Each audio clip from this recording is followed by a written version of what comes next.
आज तो सुबह सुबह शिमला ही बना हुआ है घर। उठ के देखा, एक तो चारों तरफ अंधेरा और हल्की हल्की बूंद और बारिश जैसी भाप सी ओसी हो रही थी।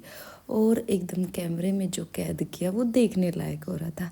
हवा चल रही थी वाइट वाइट कलर की, सब कुछ चारों तरफ। ये क्या फैला हुआ था, देखा तो आंखें उठा के, अरे ये तो धुंध हो रही है। सुबह सुबह ही भगवान जी ने शिमला वाला हिसाब लगा रखा है। सब कहीं बिना पैसे के शिमला में घूम लिया। आज तो सुबह उठ के देखा, घर का मौसम कुछ ऐसा हो रहा कि सिवाय वाइट वाइट के कुछ भी नहीं दिखाई दे रहा।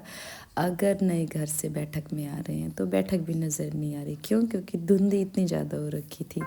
तो लेके प्रभु का नाम हम भी हो गए शुरू। बाहर जाके देखा कि बाहर का ही कुछ अलग नज़ारा दिखाओ, लेकिन बाहर का भी कुछ अलग नहीं दिखा। इसके पापा देख रहे, गाड़ी को बैक करके लेके आ रहे और ड्यूटी पे जाने की तैयारी।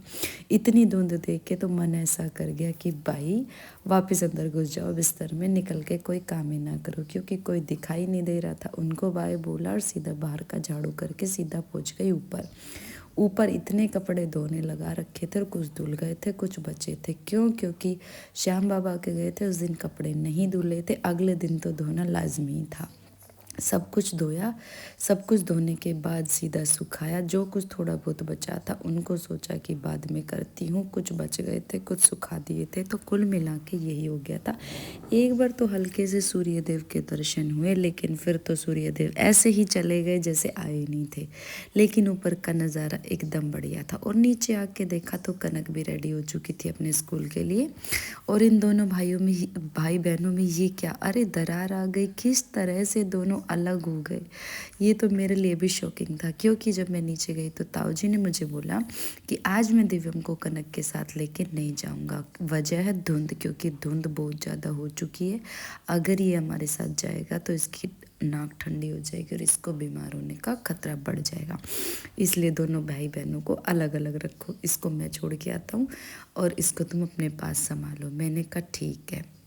पहले तो ये दोनों अपनी गाड़ी के साथ खेलने में बिजी थे, फिर इन दोनों को किया विदा। फिर उसके बाद सीधा कूड़े वाली गाड़ी आ गई थी। कूड़े वाली गाड़ी को देखा, कूड़ा भी डालना बनता है क्योंकि कूड़ा बहुत ज़्यादा हो गया था। बाहर निकल के देखा कि कूड़े वाली गाड़ी भी नहीं दिखाई दे रही थी पहले तो, क्योंकि धुंध इतनी ज़्यादा थी। फिर थोड़ा पास आने पर कूड़े वाली गाड़ी आई, कूड़ा डाला, उसके बाद सीधा अंदर आई, खाना बनाया।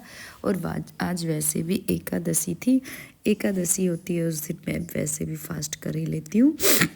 उसके बाद दिव्यम और मैं सीधा पहुंच गए कूड़ा डाल के अंदर। दिव्यम को खाना खिलाया, इसको भूख लग गई थी। फिर मैं दौड़ के गई लस्सी लेके आई। बाहर सोचा कि चलो एक धुंध में सेल्फी हो जाए।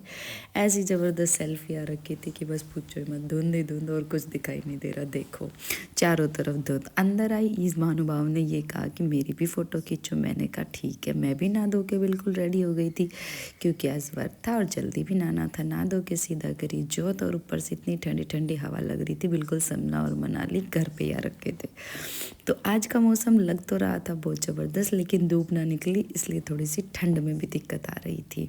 फिर सीधा पहुंच गई मैं भी दिव्यम के पास, क्योंकि मुझे इसको बिस्तर में बिठाना था। किसी ना किसी तरह टीवी चलाया, इसको बिस्तर के अंदर लगाया, और जो कपड़े सूख चुके थे थोड़ी सी धूप निकलने की वजह से, वो कपड़े उतार के लाई। फिर उसके बाद मुझे इनकी तय प्रेस करनी थी, वो सबको तय प्रेस करा। तय प्रेस करने के बाद इनको भी लगाना था इनके हिसाब से। और उसके बाद इसको भी नींद आ गई कि मम्मा मुझे सोना है, मुझे सुला दो। मैंने कहा चलो, तुमसे तो राहत मिली कुछ देर के लिए। टाइम हो चुका था 11:30 पौने 12 का। धुंध थोड़ी सी हट चुकी थी, लेकिन धूप अभी भी अच्छे से नहीं निकली थी। सोचा चलो जो कपड़े सीले थे उनको ऊपर धूप में डाल के आती। ऊपर गई, धूप देखा निकल के दरवाजे के बाहर, हल्की हल्की धूप दिखाई दे रही थी, ज़्यादा नहीं। चलो कोई नहीं, ना से सही तो कुछ तो आई। फिर सुखाए थोड़े बहुत कपड़े, फिर सीधा नीचे आई। नीचे आके बाकी जो काम बचा हुआ था वो ख़त्म किया। ख़त्म करने के बाद सोचा कुछ थोड़ी देर रेस्ट किया जाए। तो यही थी आज की हमारी दिनचर्या। कैसी लगी ज़रूर